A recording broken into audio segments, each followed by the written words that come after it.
Hola, ¿qué tal? Espero que todos estén muy bien.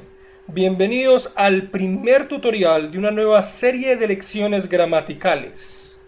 En este nuevo ciclo profundizaremos el uso de 4 verbos que ustedes tienen subrayados en sus cuadros, tanto de inglés como en español, con los 4 colores que ustedes ven en este momento en pantalla. Si en algún momento necesitan repasar algún concepto, pueden remitirse a los tutoriales 2, 3 y 4. Para empezar, quiero aclararles por qué a este nuevo ciclo vamos a llamarle la regla número 5 o regla quinta. En las últimas 10 lecciones estudiamos las 4 estructuras o reglas gramaticales que ustedes ven en este momento en pantalla. La quinta regla no es una nueva y diferente estructura gramatical, simplemente introduce unas pequeñas variaciones o modificaciones que necesitan unos verbos que podríamos considerar excepcionales. En este nuevo ciclo vamos a conocer todos esos verbos. Afortunadamente no son muchos. También veremos las modificaciones necesarias para trabajar con estos verbos. Y por último, haremos oraciones paso por paso con los verbos más importantes y más significativos de esta quinta regla.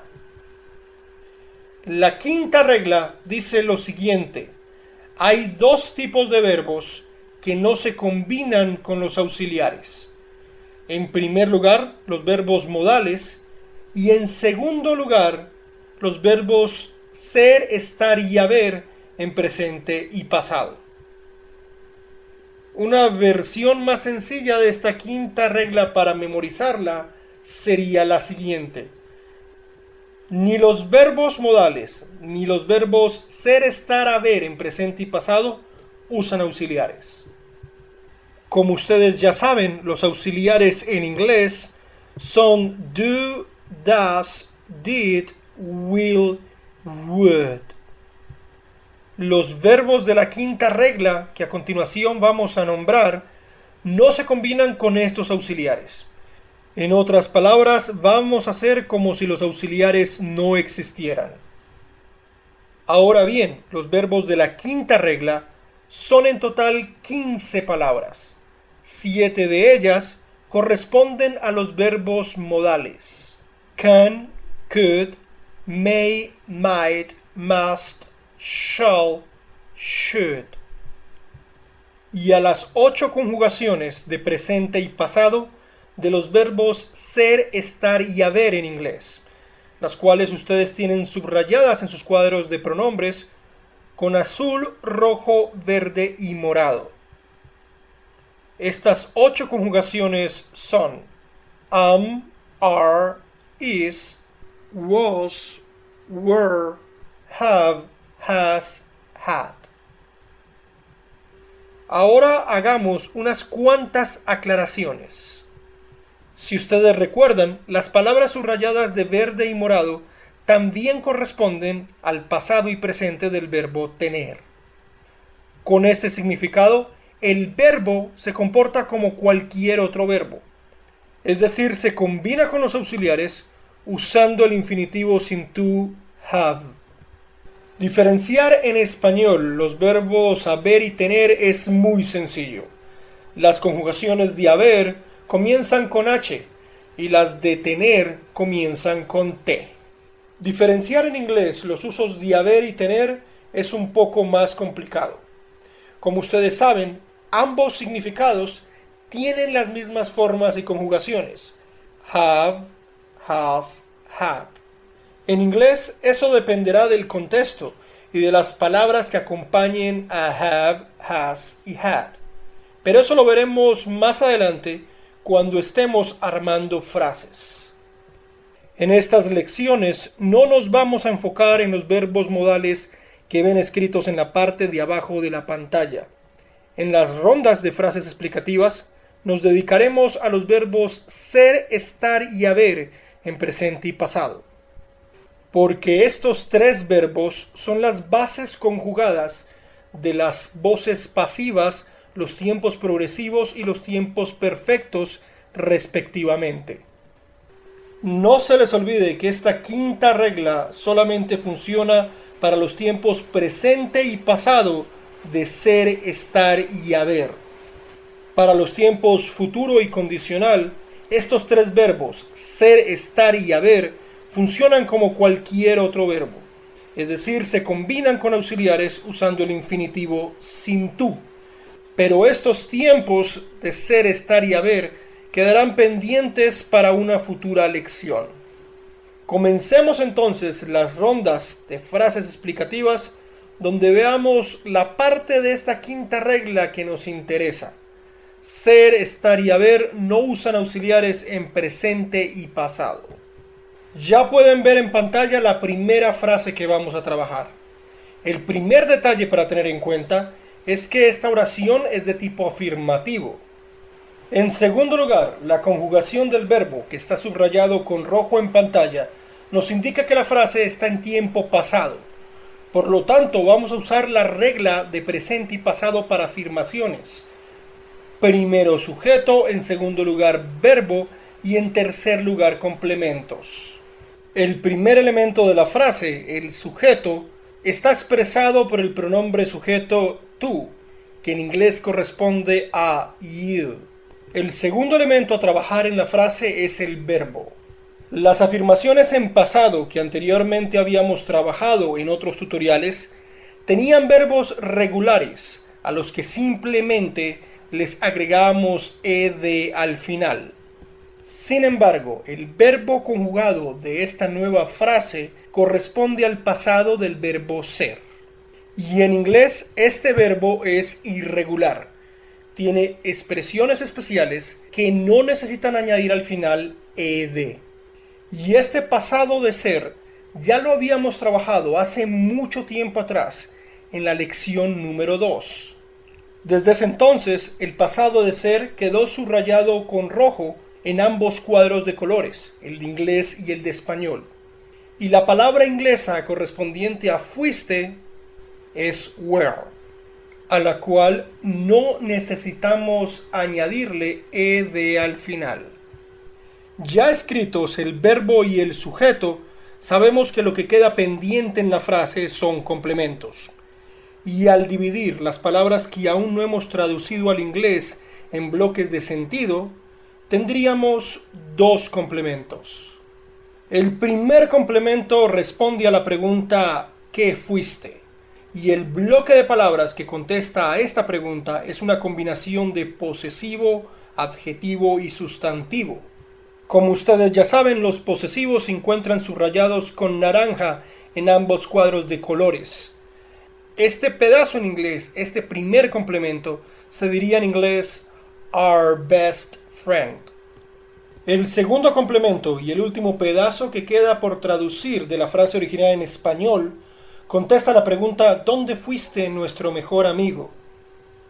Ahora bien, la expresión inglesa correspondiente a este complemento no necesita el artículo el y se traduciría simplemente at school.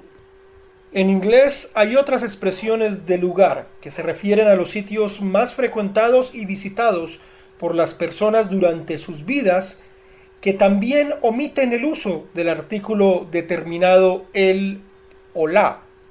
Esas expresiones son en la casa, en la iglesia y en el trabajo, que en inglés se dirían sin artículo at home, at church, at work.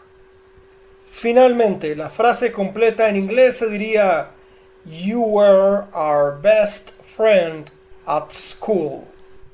Con el fin de comprender mejor esta quinta regla, no vamos a proseguir con una nueva frase diferente, sino que vamos a reelaborar esta misma frase, convirtiéndola en pregunta y en negación. Comencemos primero con la negación. Normalmente las negaciones se hacen siguiendo la estructura de la regla universal de negaciones. Primero sujeto, segundo auxiliar negado, tercero verbo en infinitivo sin tú, cuarto complementos. Pero en este caso estamos trabajando con un verbo de la quinta regla. Concretamente el pasado de ser fuiste, que se encuentra subrayado con rojo en sus cuadros de colores. Les recuerdo la quinta regla.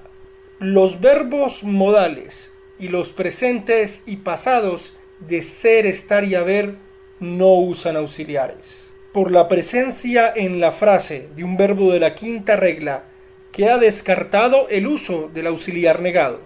Pero también tenemos que pensar en otra manera, en un método diferente, para negar la frase sin usar el auxiliar negado. Y la solución es agregar la negación not después del verbo. La construcción de esta negación quedaría de la siguiente manera.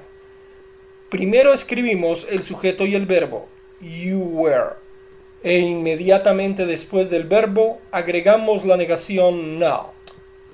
Ya después de haber escrito estos tres elementos, el sujeto, el verbo y la negación, queda pendiente por repetir los complementos, que no variaron en lo absoluto con respecto a la frase original. El primer complemento sin ninguna variación sigue siendo our best friend, y el segundo complemento sin ninguna variación sigue siendo at school. Y esta frase también se puede negar con la contracción weren't. Y este método de negar después del verbo también se aplica para el resto de los verbos de la quinta regla. Y de esta forma tendríamos con los presentes y pasados de ser, estar y haber las siguientes negaciones: am not, aren't, is not, wasn't, have not y hadn't.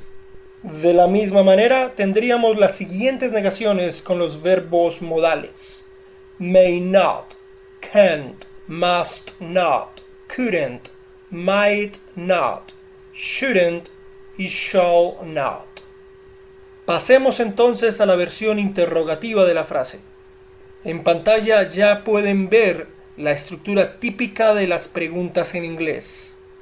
Pero como nuestra frase tiene un verbo de la quinta regla, el pasado de ser fuiste, no podemos usar el auxiliar en esta construcción.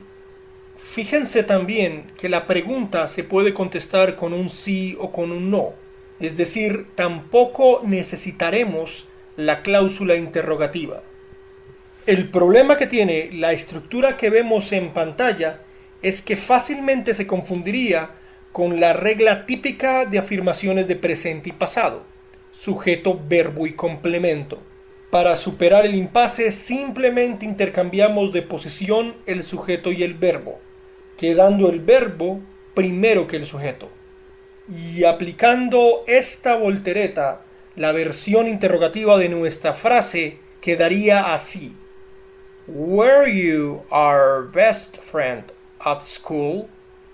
Y las volteretas interrogativas de los otros verbos de la quinta regla quedarían de la siguiente manera.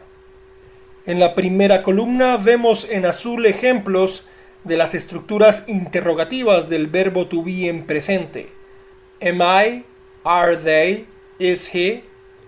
En la segunda columna vemos las volteretas interrogativas correspondientes al segundo pasado de to be y a dos formas del verbo haber: was she, have we y had it. Y en las columnas 3 y 4 veremos algunos ejemplos de las volteretas interrogativas correspondientes a algunos verbos modales: can you, could we, may I, should they, might he y must she. Y así hemos llegado al final de esta primera lección del ciclo gramatical relativo a la quinta regla. El siguiente tutorial ya está disponible en mi canal de YouTube. Gracias por su atención y los espero en el